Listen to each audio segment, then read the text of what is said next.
Boom. Got it.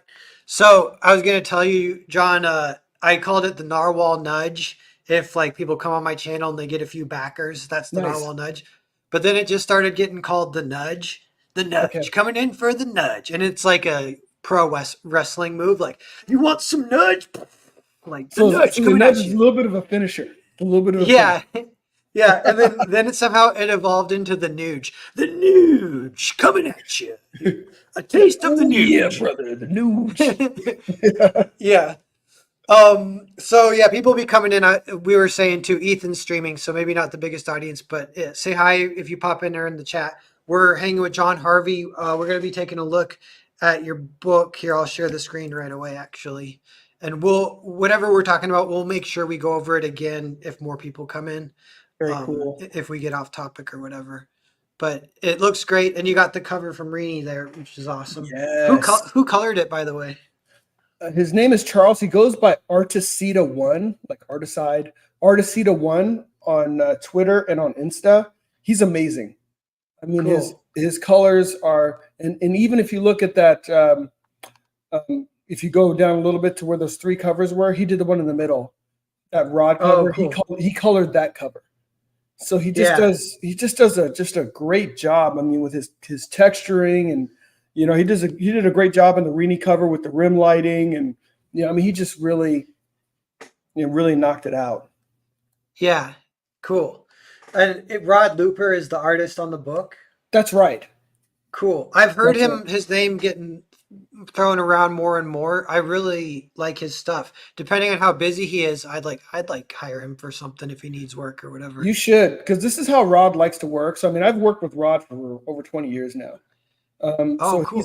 he's just grown and grown, but he loves to work. He loves to work on multiple projects at a time, because I think he does his best work when he's able to, you know, have like different things going on. I think somehow it inspires him.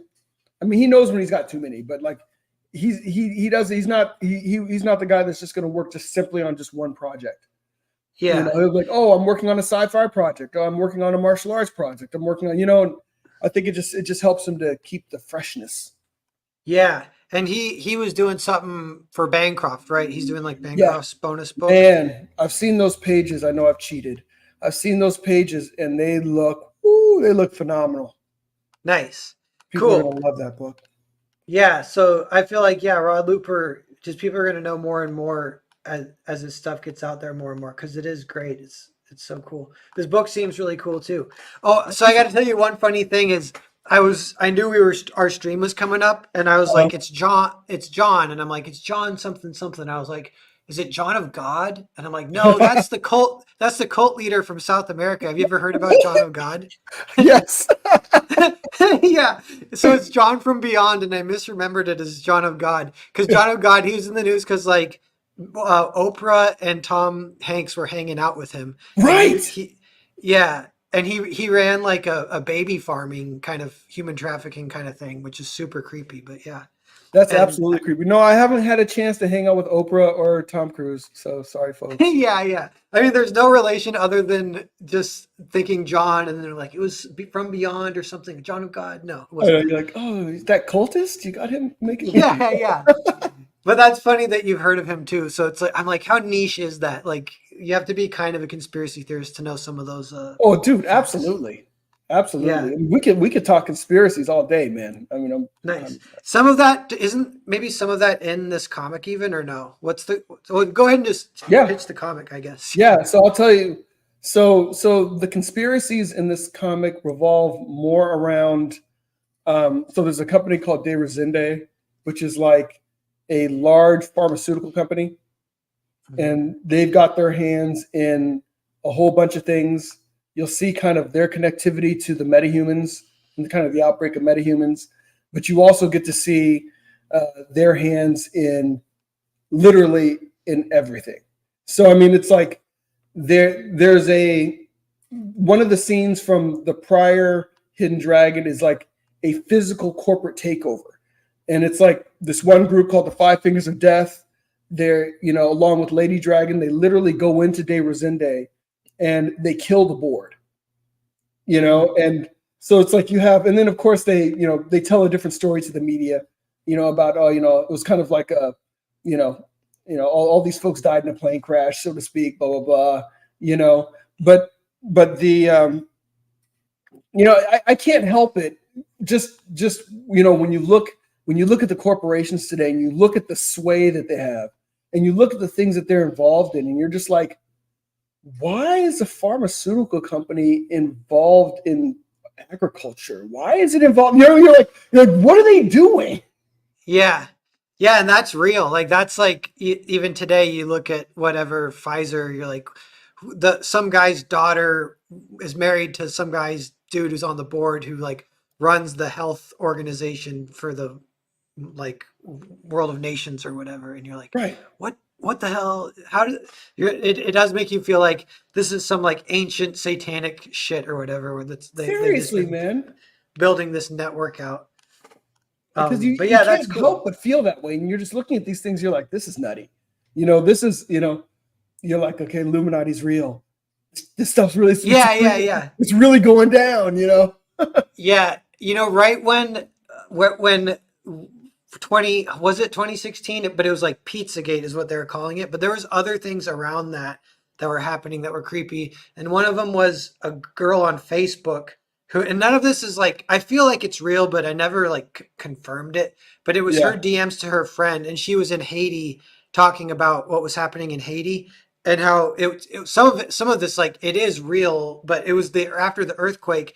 It's kind of like bloodsuckers come in for rebuilding it, like all the Yeah. contracts and stuff. Oh, That's man. happening in Hawaii right now, even after their huge fire. It's like Uh-huh. whoever comes in, whoever gets those contracts for the construction and owns the land after it's been destroyed, that's like people kill for that and stuff.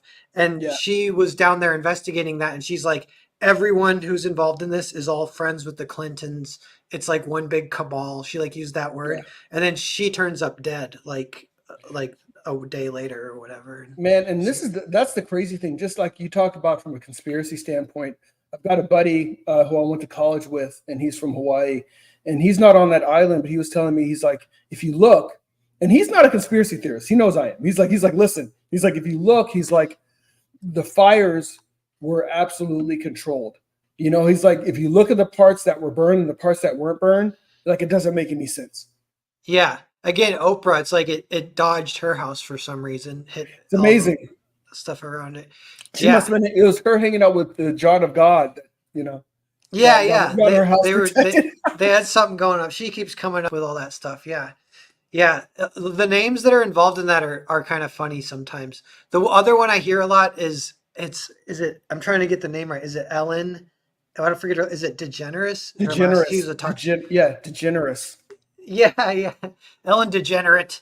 No, she's Yeah, seriously. supposedly she's a lot of like whatever conspiracy theories. Her and Tom Hanks and Oprah all hanging out with John of God or whatever. But Gosh. You I can't know. even make that stuff up, man.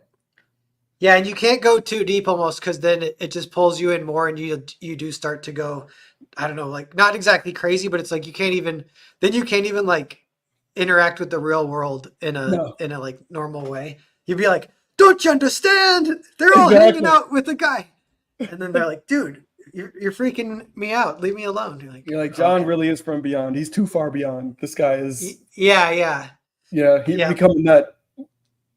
Yeah, so that's kind of even me. I kind of calm down a little bit of it, but and on one hand too, like it's kind of fun to look into, but then it's like it's kind of serious too. So you don't want to like be, I don't know, having too much fun with it because you're like, oh shit, it is like human I know. trafficking and stuff. I know. But and like even in the stories, I mean, at the end of the day, I just want to use elements that make the story fun and compelling, and give folks some fun twists. So it's like I don't want to beat people over the head with anything. At the end of the day, folks want to be entertained. They want to have a great time. So like here are a couple bionic Russians. They're fighting. I mean, they're part of the organization. So there's a whole bunch of, there are a bunch of different organizations in this city. And when the original Black Tiger died, he was kind of the linchpin that was kind of keeping things, from going nuts. So there's been like a power vacuum. So you have like the organization, which are basically ex-KGB bionic Russians, because you got to have those. You got to have them. It's cool. got a mutant populace that, you know, when you, it's really, to me, it's really my ode to the Morlocks. You know, you have a metahuman populace that is now uprising, and you have cops that have become privatized. And with the privatization, now some of the organizations that are funding them, aka Resende, are now giving them some extracurricular things that they need to be doing as well as their regular jobs. So you're just seeing, with the power vacuum, the city is just in absolute turmoil. And then with Jin Fong becoming the Black Tiger, now she's, you know, it wouldn't be a martial arts, you know, related property if there weren't the elements of, saving kind of the saving face, the name of her family. So really bring, her disgraced family name, bringing that, from disgrace, bringing Black Tiger, which had been disgraced, but then also realizing that she needs to be a hero and she needs to fill this power vacuum. So just fun stuff. Cool. Yeah, that does sound that's nice getting more deep into it. That sounds awesome. And you mentioned the power vacuum thing. I love that. And I have that written down in my notebook as like a storytelling kind of device that I've been wanting to use, cuz you could do anything with it and it does fit perfectly with the martial arts thing where if you have like whatever the centralized, I almost the Godfather was almost a little bit like that. It's like once the Godfather's gone, then it's like what's going to happen now? All the bets are off, and all the treaties can get renegotiated. People That's can right. like mess with shit if they want to. Yeah, that kind of stuff is cool. And I'm looking at this too. This looks like a double page spread, right? It is. Like, It is. cool. It's a double page spread. So, I really liked kind of Rod's sensibility of kind of going horizontally across the page, even with the panels, all the way across both pages. It's a great car chase scene. At the end of the day, I want to put all the elements that I want to see in a comic into the comic. Yeah. Yeah. I was gonna say I love that there's a car chase scene. That's a lot of fun. And Rod can draw cars good, which is always that's like super. That's kind of a talent in itself. Oh, absolutely. Yeah, and one thing I noticed here that's cool is even like this big horizontal panel. It's funny. It's good to note like this is a double page spread because you're scrolling down and you're like, oh, is it just the top half of a page? And these are really tiny panels. It's like no, these are huge panels. And yes, but so this one all the way across. This helicopter is cropped a lot, but you can tell what it is. That's like a cool comics, like I don't know if it's a trick or whatever, but it's like it's cropped. We know what's on what the rest of the image is. We kind of create it in our own mind. exactly. And that's kind of like part of the fun of comics. Like we can see it has like, and I mean it's framing perfectly this car below. So yeah, did something slow down? No, that was me. Internet? I think I froze. But okay. But I'll tell you, one of the things that I love, and it's also one of the reasons why I've kind of gone full circle with comics. I mean, comics really was my first love, even as a kid, in terms of a medium. Really got me reading, really captured my imagination. Then, of course, when like all the movies and stuff started coming out with my heroes, I wanted to see them. But I've really kind of come full circle in full appreciation of comics. I mean, I think it's the best medium for telling stories on so many different levels because it's such a left brain, right brain exercise. So, I mean, even like you said, so you look at that one strip and literally your brain fills in the rest of it. Yeah. I mean, that's a helicopter flying above the rest of that car chase scene. Yeah.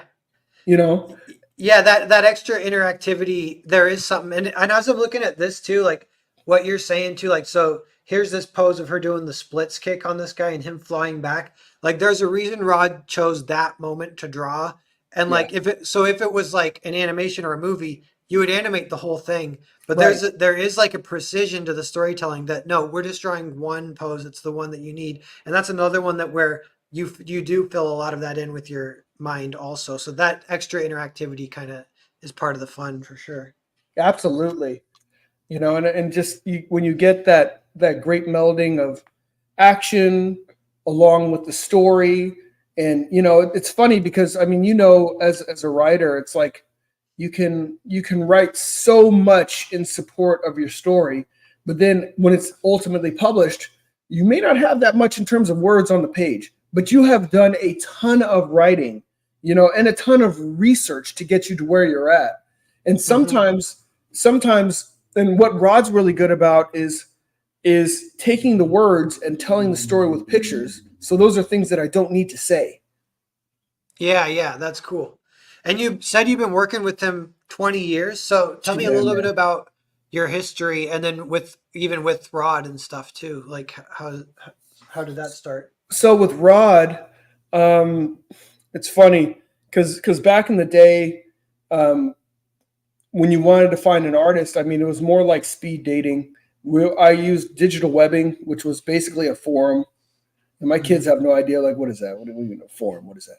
So it's like, it's almost like you're advertising. You're saying, hey, I've got this Yeah, it's project. like Craigslist or something, right? A little bit, or Absolutely. It's yeah. like, I've got this project, and these are the elements that are in it. I'll give you a little script sample. Would you be interested? And then people basically they'll post, hey, I'm interested in the project. They may show you some of um, their portfolio. And then, so it's like speed dating. And then you just kind of, okay, well, hey, let's try working together. So I ended up first working with one of Rod's buddies, and Rod's buddy, who's he actually did some work on Black Tiger. Then he was like, you know what? He's like, I like where the story's going. He's like, but I'm less interested in doing kung fu-y things. I want to do more like sci-fi type things. But I've got a guy. I know a guy who may be Mhm. interested. And then he turned me on to Rod. And Rod and I have worked together off and on ever since then. And that was back in I want to say that was 2002, 2003, Okay, cool, you know? nice. Yeah, and were you, not to date yourself, but were you like early college years then or something, or how old were So you? I am dating myself. So I was beyond early college years. When I first started working in the industry, I was in college, but that was during. I'm really dating myself now. That was during the boom. I mean, we're talking mid '90s. So I Okay. mean, that's when comics were flying off shelves. I worked at. I was in school in Los Angeles, and um, Motown had an office in LA in the Miracle Mile area, and a buddy of mine got a job there as basically as an editor, and he got me on board as well. But he wasn't able to get me on as an editor. I came on as a gopher, so I was doing all. But I was a gopher that had all these ideas. So I was always always trying to do way too much. I was always trying to do way too much. And my boss was Michael Davis, and he was one of the founders of Milestone. So I was always pitching him on things. And he'd be like, hey, yeah, that's a great sounding story, John. But you know what I need? What I need from you is I need you to go get me some coffee and some donuts. That's what I need you to do. That's Yeah. that's what I need from you. Thanks for the ideas, coffee and donuts. Can you do that? You know? But I ended up getting an opportunity. Long story short, there was a story called Trouble Man that one of my buddies, Chuck Drost, who's an animator and a great artist, he had this idea, and an artist that's actually still around today, won't name him. He kind of ghosted the project, and the solicitations were already in Diamond, so the Oh book yeah. had to come out. So my boss basically said to me, I'll never forget, it was on a Thursday. He's like, listen, you're going to come back on Tuesday. You're going to have a full-blown script for issue 1, because basically the book was, I mean, the art was well down the road. So, I mean, Chuck had already, and the funny thing that my boss didn't know till a couple of years later, and he's like, you bastard. I was the one that was working with Chuck after hours to help him to get his story where he wanted it to be. So being the comic book nerd that I am, I'd already scripted it. Oh, okay. So, Wait, so but I didn't want my boss to know that I'd already scripted it. So I went off, and then I came back on Tuesday and I acted like I hadn't slept in 3 days. But all I was doing was nice. really touching up and refining the script. Gave it to him. He's like, "Oh, this isn't half bad." So that was the first time I got published, was on Trouble Man, and they were published through Image, and it ended up just being a 3-issue story arc, because back then, if your book, can you imagine this? Back then, if the book wasn't doing like 25 or 30,000 units, then it wasn't a good book. So I think our first issue did about 20, the second did about 15. So we got to the third, and then they discontinued it. You know, Oh, gotcha. Yeah, yeah, you know. that's crazy getting basically canceled with those numbers because today those numbers would be like top of the sales charts pretty Oh much yeah, for indie. Like absolutely. maybe Batman beats that still, but only a few of those kind of books, and they aren't even doing super good these days. No, they're Uh, not. but that's cool, yeah. So you go way back, and you got kind of a classic origin story. Mhm. Like that's almost like a comic book. It's like Spider-Man working at the Daily Bugle or whatever. Right. And so yeah, so then and then a little bit later, you were doing your own stuff independently at Yeah. Rod Looper.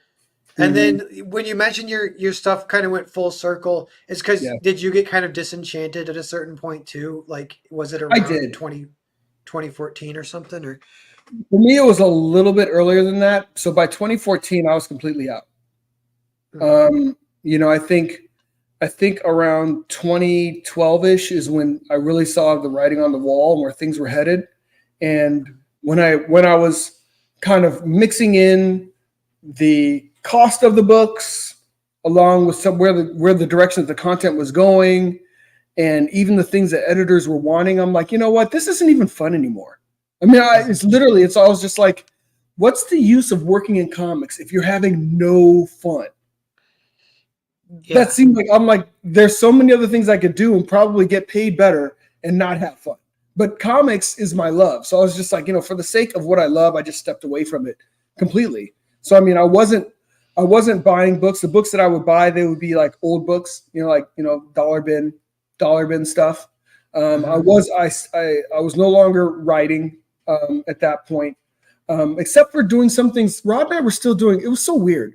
Rod and I, we had gotten kind of a just a pace that we were working at, and we had some stories we wanted to complete. So I said, "Listen, you've got other work." At this point, he started working in animation. He stopped working in comics. He started working as uh, doing art design and animation and in video games. So his time was really constrained. But he's like, "I still want to have my finger in comics." So I said, "Listen, do a page or two a month. Do whatever you can do." Mhm.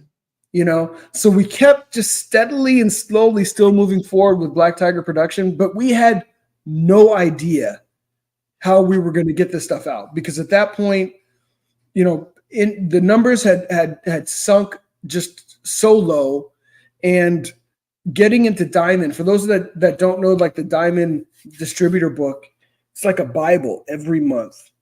And like you Mhm. get in there, you got to pay to get in there.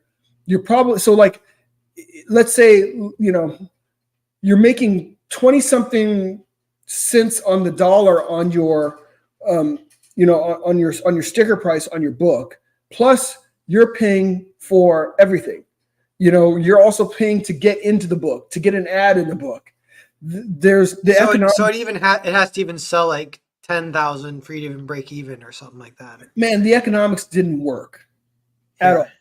So we were just like, we had no means of distribution, but we were still kind of steadily going down the path, just because we're comic book nerds, just because we loved it, and we're just like, we're going to keep producing it.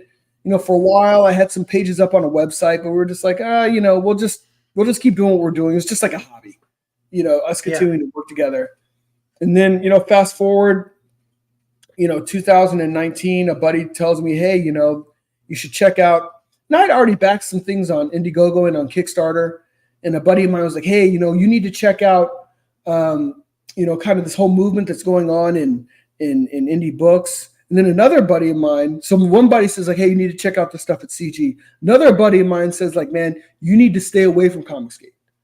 So Oh. I'm getting two totally conflicting views from two different sides. So I was like, well, who are the folks? I mean, what's the big deal?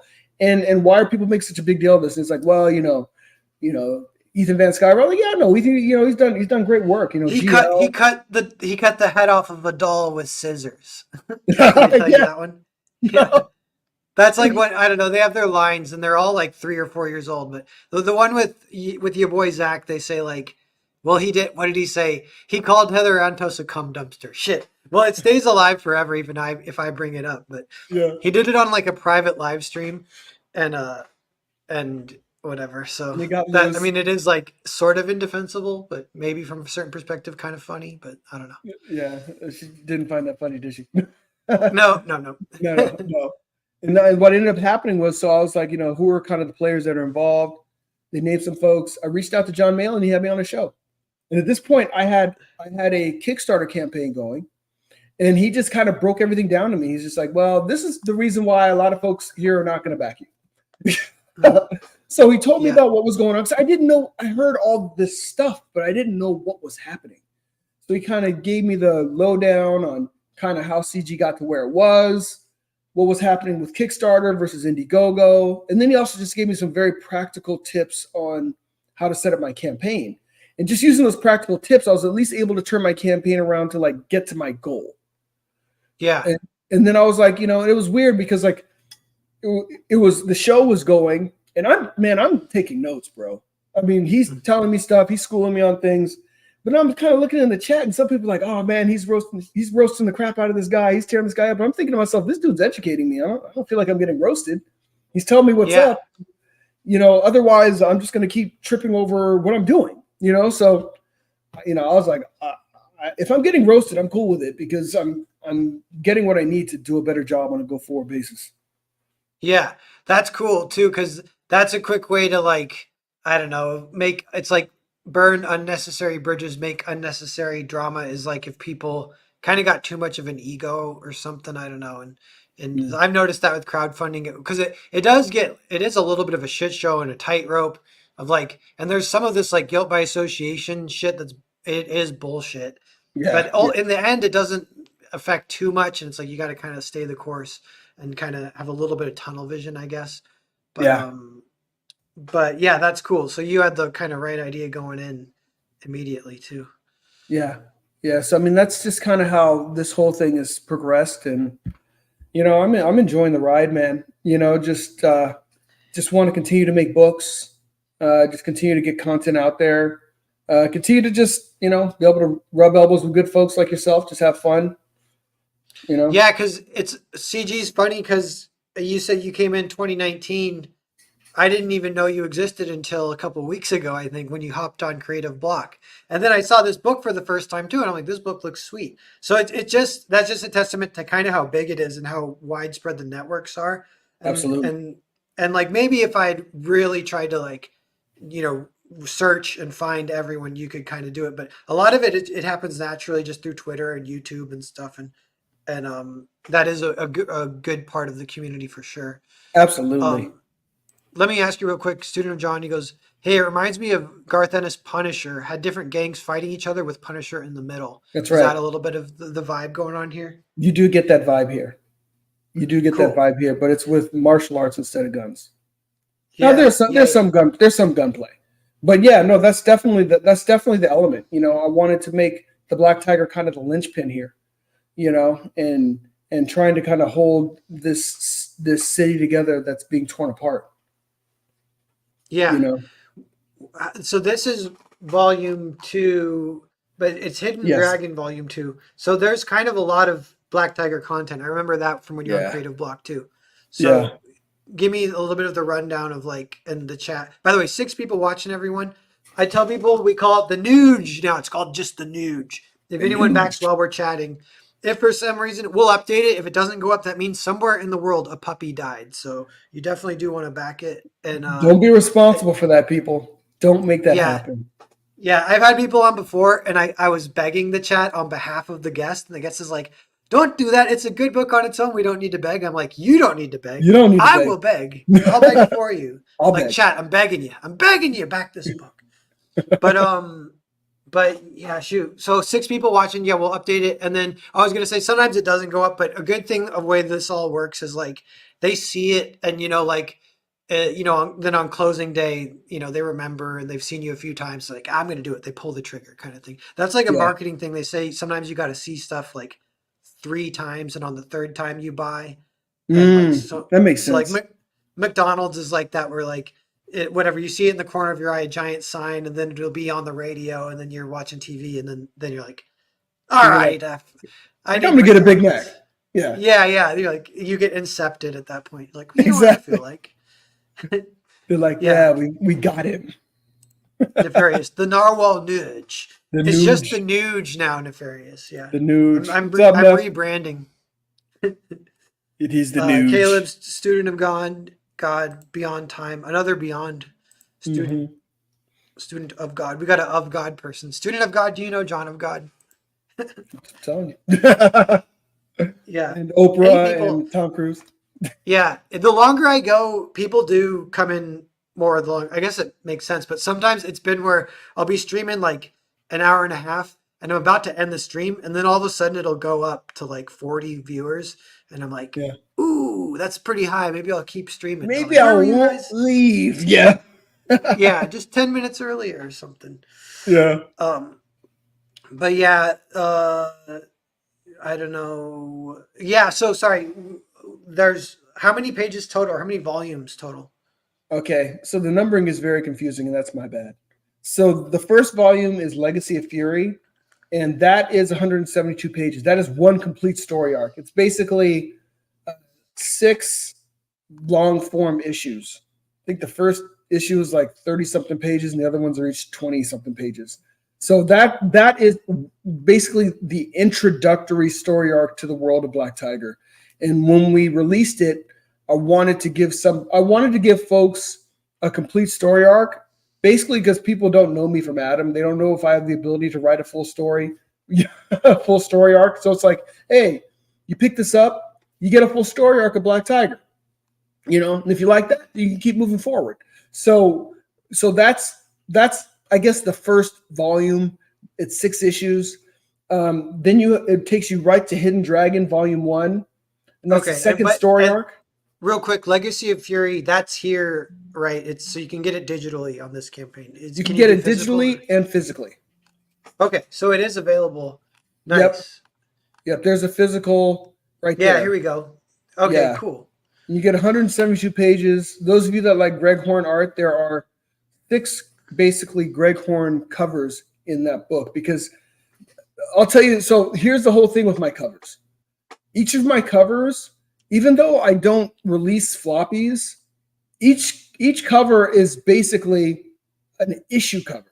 So, for instance, Legacy of Fury had 6 was it's a graphic novel composed of 6 issues. So there were 6 covers made. So like for each issue, there's a cover. And if you look at Hidden Dragon, each of these 2 volumes are fundamentally they're 3 issues each that make up a graphic novel for each of these. So there's 3 covers here. The Rini cover is basically issue 6 cover. The Rod Looper one is basically the 5 cover, and 4 is one by Eduardo Vieira. Oh, gotcha. Cool, cool. So it's swapping out which one is like the main cover for the trade, but they're all Exactly. a main I, cover I just in the wanted to book. leave. I wanted to leave myself some flexibility, and I mean, Neff is on, so I mean, wanted to have the ability, if it makes sense in the future, to make floppies, to already have basically all of the material that I would need for the floppies, the covers, everything there.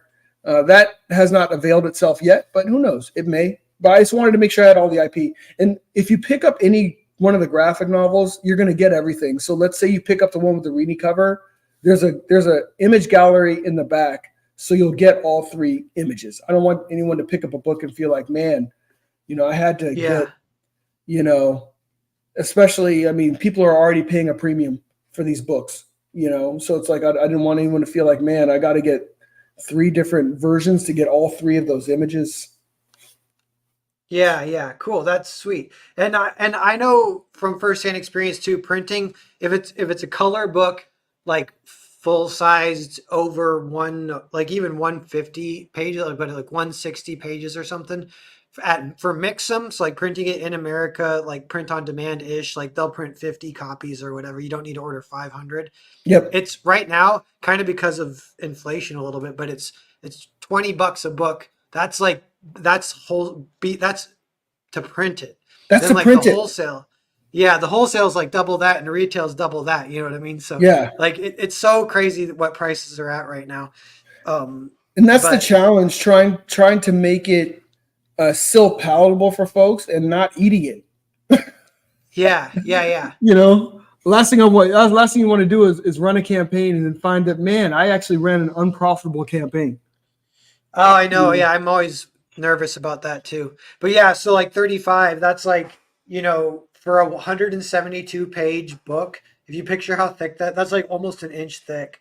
Yeah, That's like easily worth it. You could split that in half and what people charge 25 bucks for, 100 pages, or yeah, even even kind of 25 bucks for 64 pages is even like sort of acceptable, as it's obviously premium, but that's kind of like right.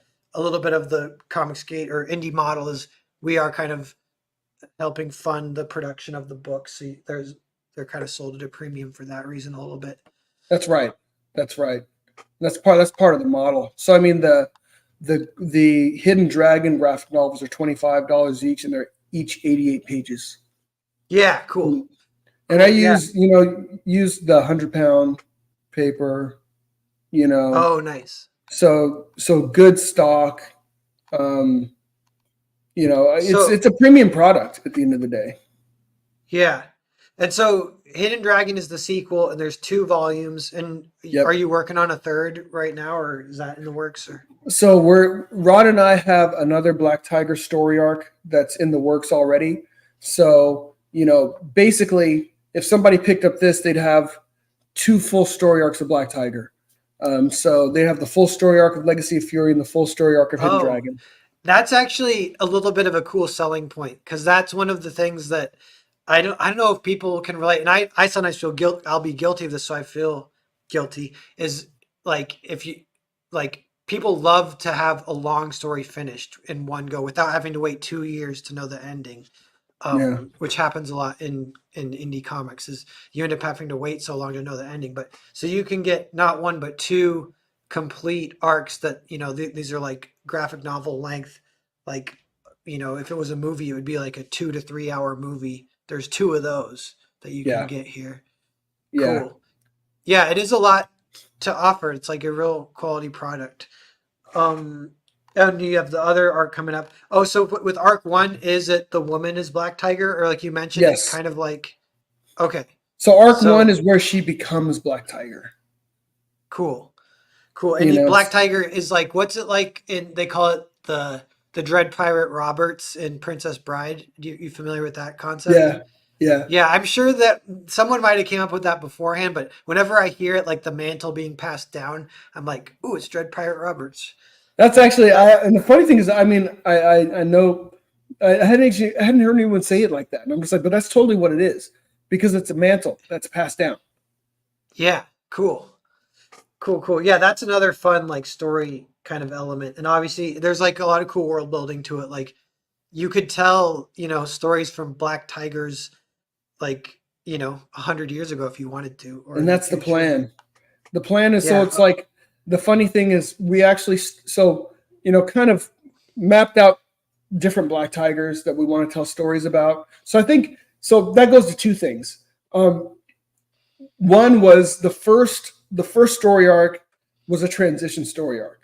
So you have Pac Fong, who'd been the Black Tiger for a long time, and this is basically him transitioning out of being the Black Tiger, and just how he had he had been such a stabilizing force in the city, just how much bedlam that causes. But the thing that I Mhm. want to do now, and Rod and I have been talking about, is a little bit shorter form stories.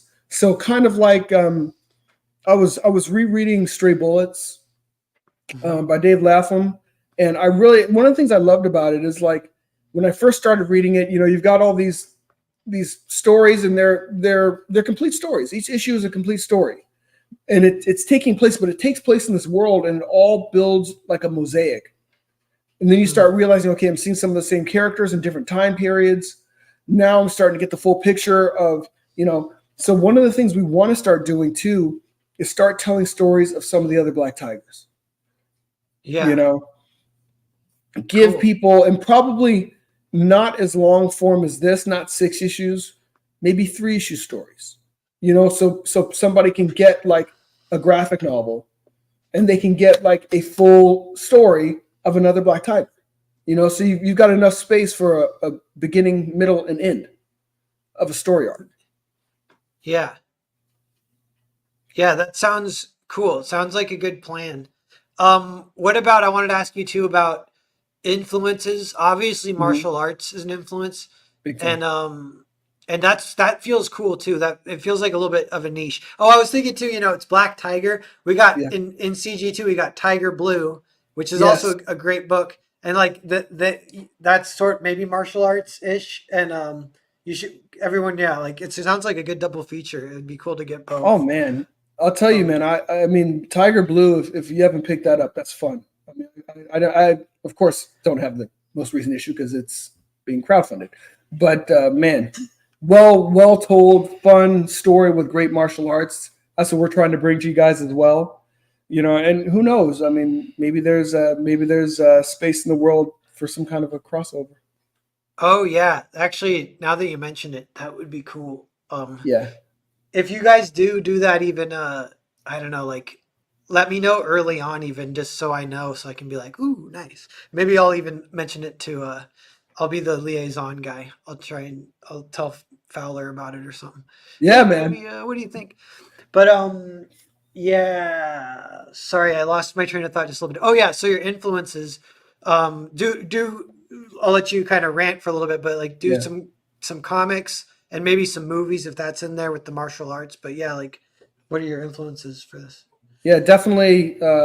Hong Kong Shaw Brother movies are a big inspiration for me. I mean, growing up, used to watch a lot of kung fu theater. It was just on, regular broadcast TV on the weekends. You'd have like some great martial arts movies. I mean, I was introduced to really martial arts movies. I'd say it was Enter the Dragon that first really piqued my interest. But Hmm. then once I think after Enter the Dragon, that's when they really started showing um, like kung fu theater on TV, and then you just realize there was a whole crazy world of martial arts, Yeah, and these guys were basically our superheroes because they could jump 20 feet in the air and do all that kind of stuff. yeah.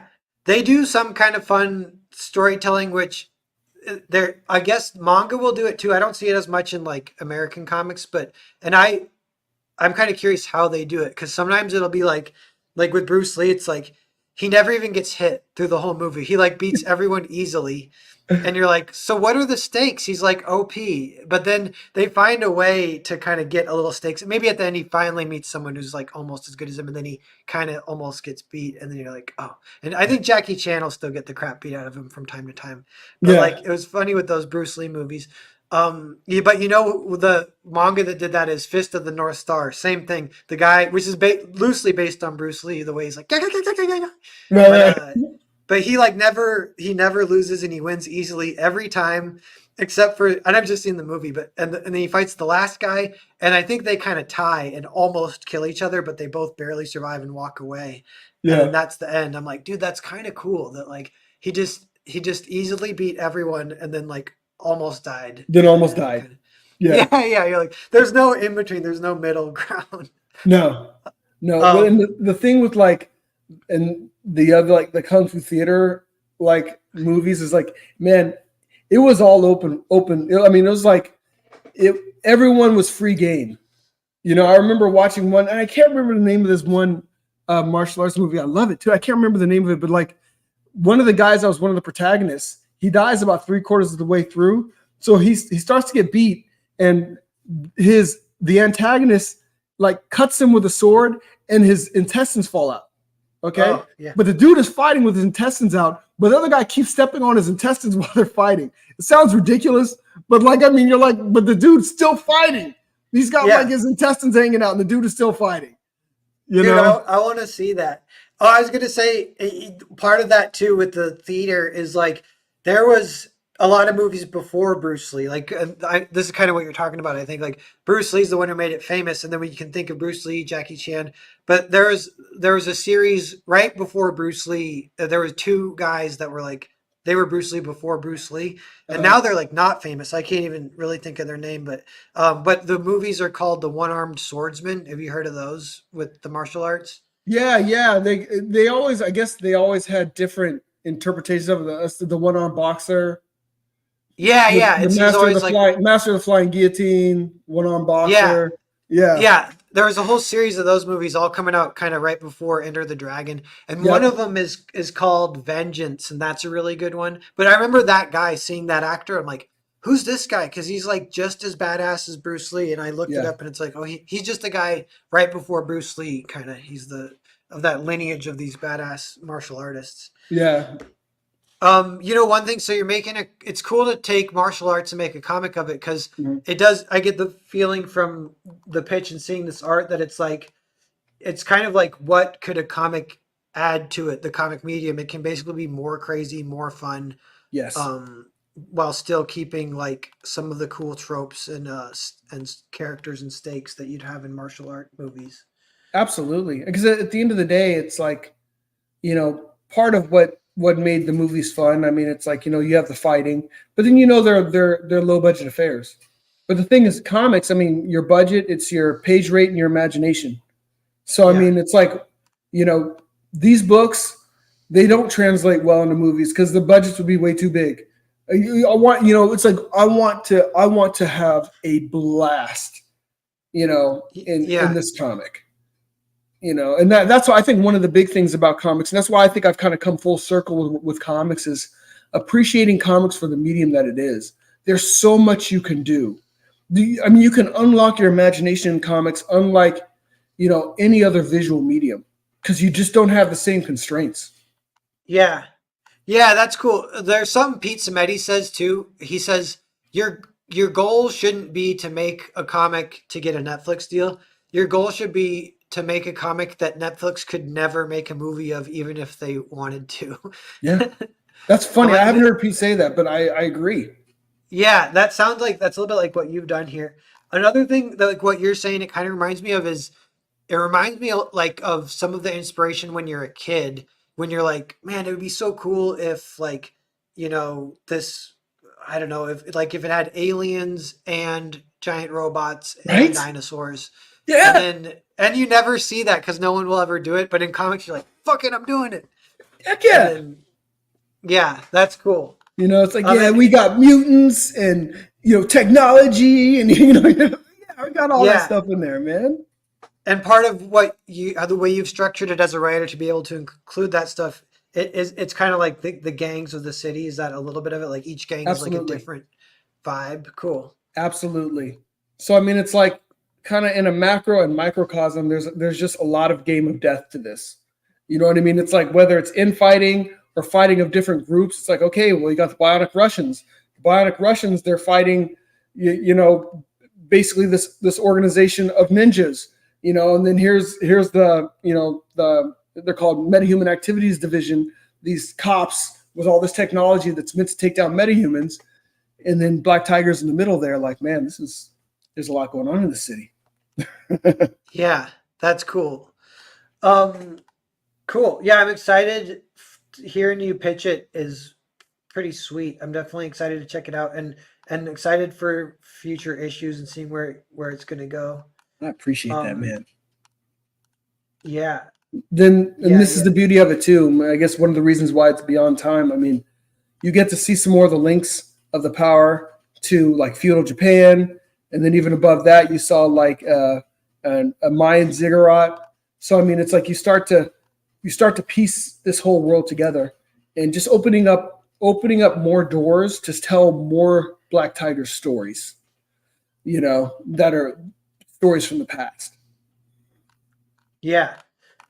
That's cool. So Black Tiger, you originally conceived of it like 20 years ago then or something, right? Or was it Yeah, even a little bit before that? it Or was a little bit before that. I mean, I remember my now wife. She was my fiance at the time. I mean, we went on a trip, and I just got one of those brainstorms, and yeah, I just started writing like crazy. And she's just like, "What are you doing?" And I'm like, I just had to. I had the idea. It's like a download for Black Tiger in the world. yeah, So it's just like one of those things I couldn't keep it in. So I wrote just like crazy and wrote out, basically fleshed out the world. Kind of like you do in. It reminded me of being like a like a dungeon master. You know what I mean? It's like I had this adventure, and Yeah. I had to just, you know, Yeah. At that point, all you're doing is like being the tour guide or whatever. It's that, absolutely. was that when they say it feels like it's writing itself, kind of that kind of feeling? Yeah. Is that where I know that feeling too. Yeah. And then it's like, is it a little bit like a race against time? Because you're like, oh, the inspiration Yes. is so strong. I don't want to lose it. So you kind of try And and that's, follow. I think that's also like my wife, she knows my idiosyncrasies, and she could live with me spending like 5 or 6 hours of our well paid for vacation just writing, because I was just in download mode. And I was just like, this has to be written now. Yeah. Everything coming to me has to be written now. Can you And remember like the first seed, the very first super exciting seed that started everything else, or is it all kind of together now as one big thing? well, so it's funny. So I've been reading some other independent books. So at the time, I think we had recently gone to San Diego Comic Con. We picked up some books. We picked up Kabuki by David Mack.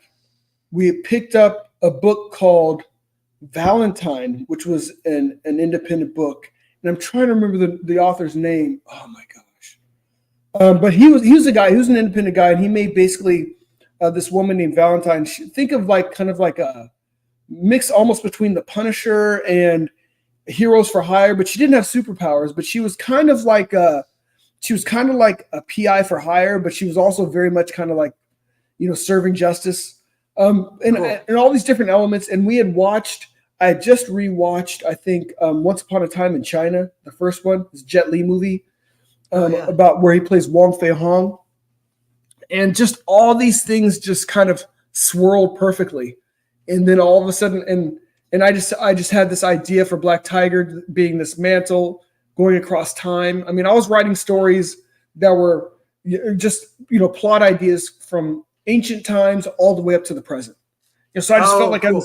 I had this big download of just like, how do we make this work? And then as I've been unfolding the stories, I've been unfolding elements of the past. So she kind of has, you know, that sight into the what prior Black Tigers have experienced. So, but she hasn't been able to perfect the power, but she's able to see some of the things that prior Black Tigers have seen. So then it enabled me the opportunity to start telling some of these other pieces of history that I wanted to tell, and just kind of laying out the groundwork. And now I'm at a place where I'm like, you know what? I just want to jump into some of these other historical elements. I want to tell full stories in some of these places now. Yeah. Yeah, that's cool. That's fun to think about and remember the inspirational moments. Oh, and as you described the way it comes, that's a kind of a way it works for me a lot of the times too. Is a lot of times inspiration will come from, and I actually heard Robert Kirkman say this in an interview with Frank Miller, that I was watching that YouTube video just the other day, but they were Mm-hmm. asking where ideas come from. And he's like, sometimes you'll watch a movie and it won't do what you think it was going to do. And then you're kind of like, well, that's a free idea now because you're actually not ripping off that movie because it didn't even do it. It's like things you think that were going to happen that don't happen. And so, Yeah. or like sometimes it'll be a movie, it might be kind of bad. And you're like, oh, it would be better if this If happened. they'd done this right, and you're like, oh, Yeah. well, I can do that. Yeah. And you're like, that's a free idea. Yeah. Yeah. Yeah. Yeah. And then it's a kind of a mix and matching thing. And sometimes you'll have one on a little bit of a dead end and you watch something and you're like, this would work in that. And then that's when you Yeah. get like oh shoot, I got to do a little bit of writing here. And I have a Um, file. I don't know if you have something similar, but I have a file of ideas where, like, from big to small, I have like random ideas, like cool things. And it's like, I'm hoping that I'll be able to take some of these things and put them into other stories. They're not full stories. They're just like, this would be cool. Boom. yeah. Nice. You know? So sometimes, like, Yeah. I'll just kind of go back through my idea log and I'm like, okay, that would be cool. Maybe that would fit over here. Yeah. One thing with martial arts is sometimes they do it. Actually, I'm trying to think. Star Wars sort of did this, and I kind of really like it, where it'll be uh, like how do I even say it? It's like Anakin fought, like Darth Maul and won, and then Darth Maul fought like Obi-Wan and won.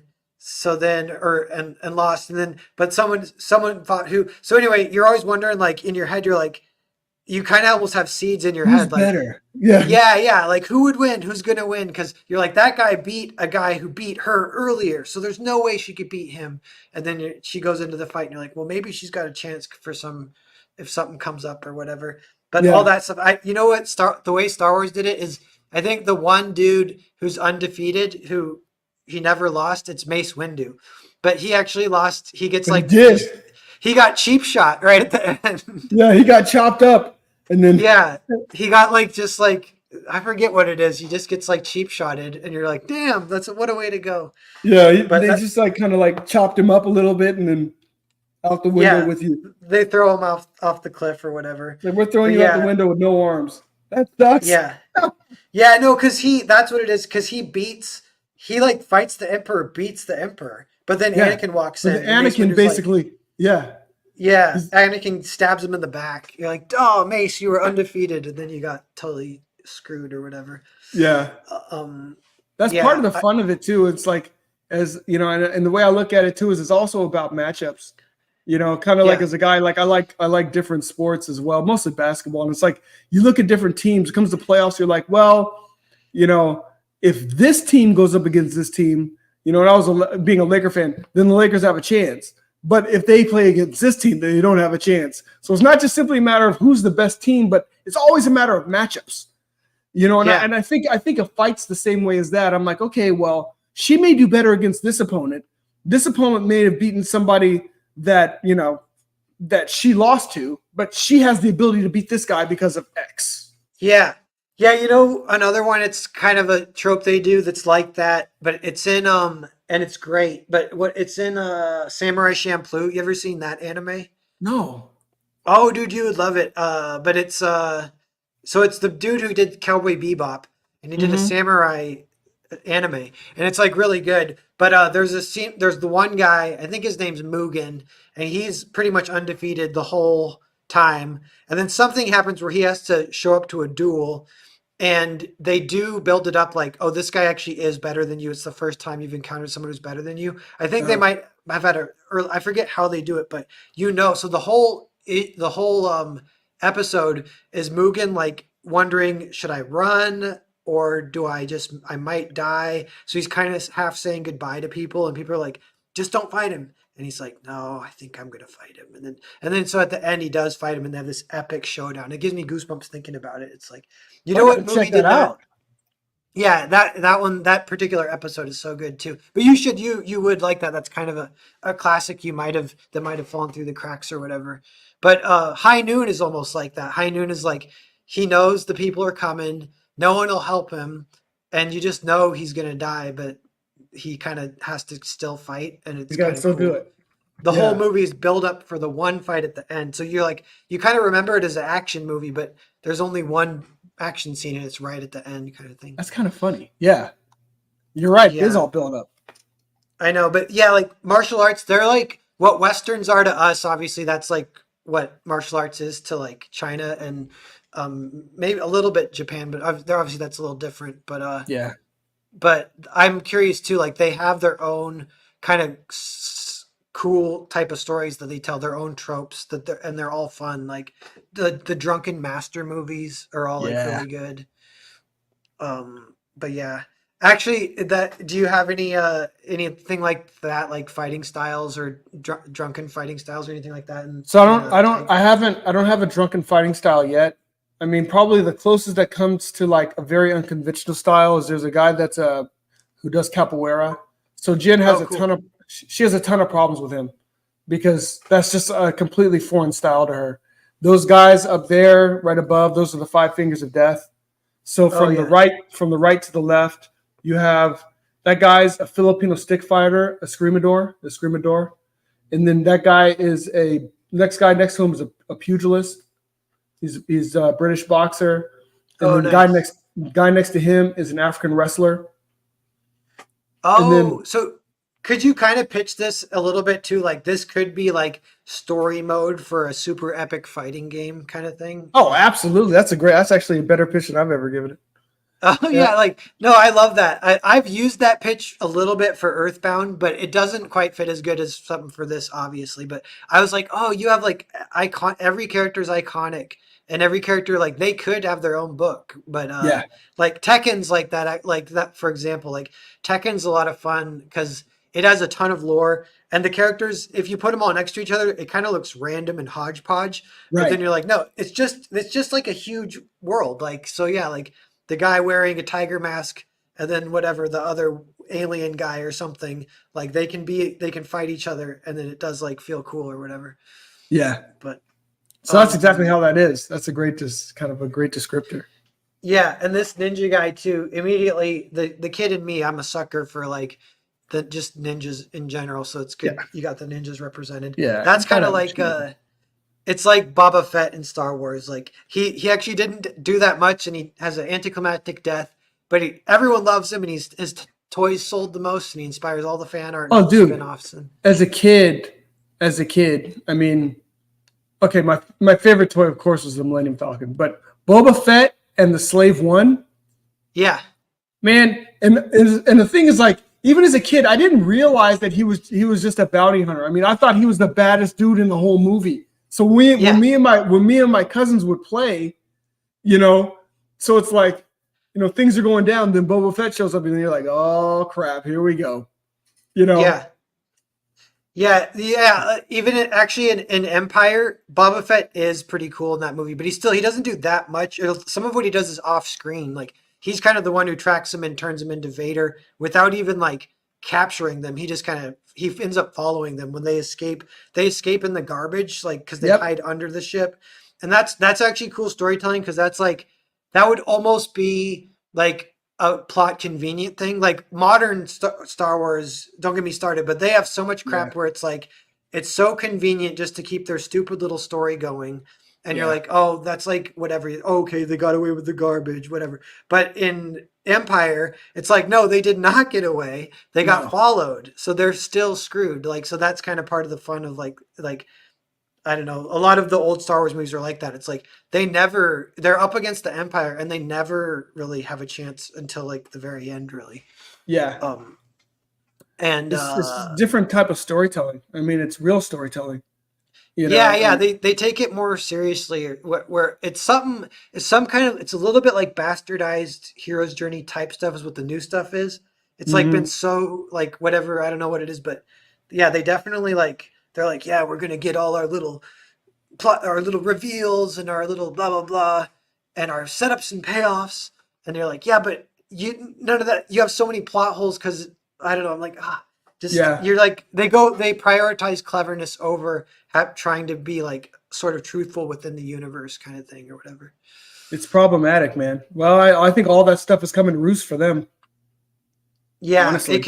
it continues to be kind of a weird shit show that's playing out in real time. We're seeing every day. There's like It's weird to watch. oh, dude, you know You what know, they announced recently though? So just so 8 people watching, thanks for being here, everyone. We probably will get out of here pretty soon, but just we'll chat a little bit longer because I'm still like having a good convo. But everyone back this, like I will update it because if it doesn't go up, the puppy dies. But another thing that kind of oh, don't happens do that is to the puppy, y'all. the chat. Oh, did it? I think it didn't go up. Chat, the puppy just died. Don't you Oh feel bad, no, chat? the puppy. Chat, don't you feel sad though now? Don't you feel like pretty sad? um Yeah. Oh, and Caleb's here. Caleb was chatting a lot. I want to catch up with him a little bit. Mace died in Clone Wars, but there was some news about Star Wars. They were announcing that they want to remake the original trilogy, and I'm like, oh no, don't do it. You know who said it too? Matthew Vaughn, who's like, he's a good director and he's friends with Mark Miller. Hmm. So I'm like that's at least one sort of thing, and whatever that it might not be the absolute worst thing ever, but it probably is the worst thing ever. It's like that's sort of the weirdest news I've heard in a while. So you're talking about Star Wars, Empire Strikes Back, Return of the Jedi. They want to remake that. Yeah, they want to remake those three. Oh, come on. Just stop Yeah, the violence. Stop the violence. That's crazy. I've kind of heard a little conspiracy about some of that stuff and it's not like directly true, but it's like a little bit maybe, but they say the conspiracy is that they're trying to remake like everything that's culturally kind of like a thing, they want to remake it. And then because physical media is becoming less and less of a thing until it won't even be produced. And then they're eventually going to erase the past and replace it with the new. So kind of a So communist. it'll be like it never happened. Yeah, It'll be yeah, like the original, never happened. yeah, yeah. And they would do that with, getting their modern agenda in the new stuff and then erasing the So this old is like stuff. the digital 1984, basically. Yeah, yeah, yeah. It's almost like kind of like book burning in a way, but way Yeah, yeah, roundabout or whatever. yeah. That's Palp what it is. Palp did it. Yeah, the samurai. That's the samurai souls of sunflowers. That's samurai Champloo. Mm, Yeah. I gotta check that Uh, out. yeah. And maybe there was one other random thing I was gonna mention, but I don't know. It was just some random news, but I kind of forget. But but yeah, it looks great. Black Appreciate it, man. Tiger. Yeah, and you've been on Creative Block. Have you been on with Reedy yet? I know she's traveling right now, but I'm gonna look to get on with her when she gets back from Taiwan. cool. So I'm hoping I can get on with her, especially towards the end of the campaign. Yeah, yeah, You know, definitely. And we can organize something when it's on the last day or whatever. Let me know. Let Rainy know. We can figure something out and do a little streaming party because that's a lot of times that tends to be when people back. They kind of yeah, like the narrative. I can't blame them, but they like being part of the party of like let's do this. Like let's come together. yeah. No, I'd Um, love to do that with you guys. yeah, You yeah, know, yeah. no, Um, I've really just appreciated. Uh, I just appreciate the community, man. I mean, y- it literally there was no way to do this kind of stuff before. yeah, yeah, and even like so like wherever it's at 75 now, like it'll be I don't know where it'll end if it could if it doubles, triples, or goes 500 or in within CG even a thousand is like almost the ceiling for a lot of books. That's like Yeah, holy shit 1,000. But yeah, like 100 is like that's a lot of readers and that's a lot of feedback of getting positive word of mouth out once they're reading it. So that's the way a lot absolutely. of things build is and even the other things with 100 I've noticed this too is you can actually fulfill it way quicker as far as being like self-publishing. It's like you can fulfill it and on to the next one or whatever, get the next thing going. Yeah, Whereas you're not like if it's a huge one, sometimes you'd be fulfilling for like a month or two. exactly. Yeah, and so like you can be crowdfunding another one with word of mouth like even faster. So it's like still not even like yeah, there's a lot of like positive ways that things play out just by kind of sticking with it a little bit or whatever. No, I Um, appreciate that. You've got yeah, a lot of great stuff going on, man. I'm yeah, glad that we've thanks. been Cause able to connect. yeah, I know. Yeah, it's good. And yeah, like, cause I was here since the beginning and I got a little lucky in the beginning. And then in the beginning too, there was kind of eras where it was a little bit more like quote unquote a gold rush, which actually there was pros and cons to that. Cause then you did get like sort of like grifters kind of coming in where Hmm. like they're not even they don't even have the comic ready and they'll crowdfund something with like they haven't even written it yet and they almost have Yeah, like no art and then that's more like and then it's super late or whatever or it almost sometimes it never comes out and you're like oh yeah, that was in hindsight that was a grift but there was like it was what it was too is a little bit just the economy like I think the excitement level is still pretty high like or even higher could still be growing like people know like we are the alternative that is like building and competing with the mainstream which is kind of awesome and like in I don't know if it'll be 5 or 10 years or whatever but like Hollywood probably will be tapping us sooner or later and shit like that or whatever like or more just more cultural kind of stuff like even more audience kind of that kind of thing growing out and replacing even more but yeah. I think it's yeah just the tip of the iceberg, honestly. And whether it's more people coming from mainstream and realizing that this is a real thing. I think there's been so much shade that's been thrown. It's kind of slowed people down. But the things that the so much of the mainstream stuff is so flipping bad now. I mean, I've got some friends that have been hard pressed to change some of their habits, but even now they're like, okay, yeah, I'll try some of these indie books. I'm like, yeah, man. I'm like, you're willing to you're still willing, and I love shop owners, but I'm like, you're still willing to go to the shop, and you're supporting these books where they're doing all kinds of stuff that you're not down with to the characters that you love. Like, man, you got to stop supporting with your dollars. Yeah. To vote with your dollars. Totally. Yeah.